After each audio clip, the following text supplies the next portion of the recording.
Okay, so if you take this sheet, there's really 3 components to a read aloud with kids. And the key word here is interactive. So you want to really engage kids with a book, and the before part is really the key, like the heart of getting ready to read with kids, is getting them hooked into the book in the first place and getting them really into the story and want to hear that story with you. So let me just go over kind of the things you do when you read to kids, and you may know some of this already, so just think about what you already know as I share with you what I know about reading. We plan, so we have a before reading component, and then during reading there's certain things that we do to kind of really keep the story moving, and the key is not to interrupt the story too much. Have you ever heard a teacher read and she's like interrogating kids with too many questions and they tend to lose focus? So you want to keep the momentum going while you're reading, and just be unobtrusive with your questioning. Just, some questions, but not too many. And then after reading is when you invite response. So kind of, what are you thinking about the story? You ask some targeted questions and revisit some key ideas in the book. So again, I have an example, and it's coming on home soon. I'm not going to read it tonight, but I'll read it next week. And it's one of my favorites. Do y'all know the author? It's Jacqueline Woodson. It's kind of a tearjerker book. Bring your Kleenex next week. So what you do is you introduce the book and you say something like, let's have a listen to Coming on Home Soon. And our author is Jacqueline Woodson, and you want to with the kids, you want to preview the text. Sometimes they call it a picture walk. Have you heard that term? I like to use preview the text. It's a little higher level. And you might look at some of the pictures, and with fiction, you always want to point out and talk about the genre. And so genre is like, what type of book is it? Fiction or nonfiction. So you should always invite and discuss the genre with kiddos. And there's multiple genre, right? There's like fantasy, sci-fi, what else? Like nonfiction. Can you think of others from your children's lit class? Anybody? So anyway, there's these multiple genres, and this one is realistic fiction, but it's actually also historical fiction because it takes place during World War II, when women went off to work and did men's jobs, right?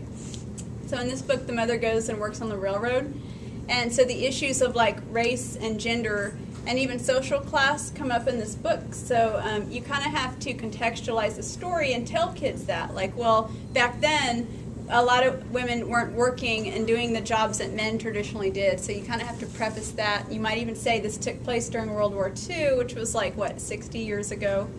And so you have to introduce some key concepts that they may not understand as you read the story. So before you read, you introduce the title, author, genre, and you also point out anything that might help them understand the story better. Like I was saying, World War II and women working. Because otherwise they'll be like, what? So what? My mom works. Well, back then it was a big deal, right, for women to work. And then you also want to set a purpose. So you want to use this phrase, let's read to find out. And so in this book, you would introduce that there's a character named Ada Ruth, and let's read to find out what Ada Ruth's life is like after her mother leaves. So you want to do that. So then you would actually read the story, and you want to read expressively, and I'm going to have us practice that next week. Some tricks are to read the story yourself before you read it to kids. And that sounds so obvious, but a lot of times we're so busy, we just grab a book and read it. But read it to yourself and practice with yourself or other kids. Underline certain words with your voice. Think of your voice as an underlining tool. And be really expressive. Again, practice is good. A lot of us myself included, need to come out of our shells. Do you know what I'm talking about?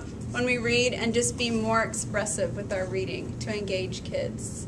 And that helps them know what a fluent reader is, right? You're the model. Remember I was saying, for some of us, you're the only model in some of these kids' lives of a fluent reader, so you need to really be a fluent reader. Underline with your voice. I would say read slowly and pause and kind of go with the author's style, right? So if it's a real funny book, like Don't Let the Pigeon Drive the Bus, then you really want to ham it up and be really ultra expressive. This book's more somber and kind of serious, so you would read it in that tone. And ask open-ended questions, like stop maybe every once in a while and say things like, what are we thinking so far? And pause and do wait time. And that's like, at least 10 seconds to invite, kids, like actually listen to what they have to say. And a lot of times kids will have really intelligent things to say while you're reading. And try to avoid yes/no questions that you already know the answer to, because that's just a game we too often play where we know the answer and we ask them a real easy question. And that doesn't always invite the best literary response from kiddos.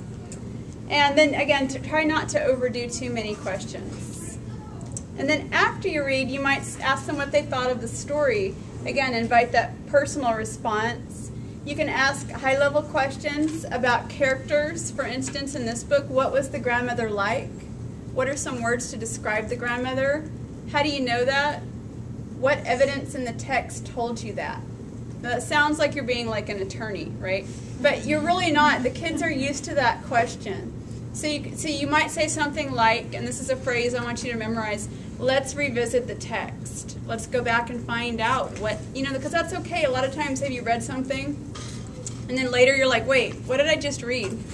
Well, the kiddos are doing that too. And so it's okay to say, let's go back and revisit the text together and remember, because you need to go back and find those details.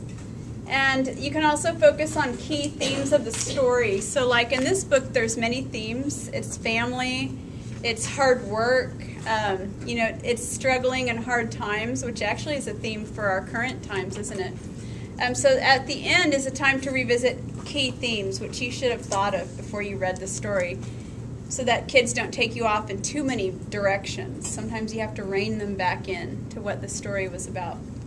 So that's kind of all I have to say about interactive reading, and I'm going to model it for you next week.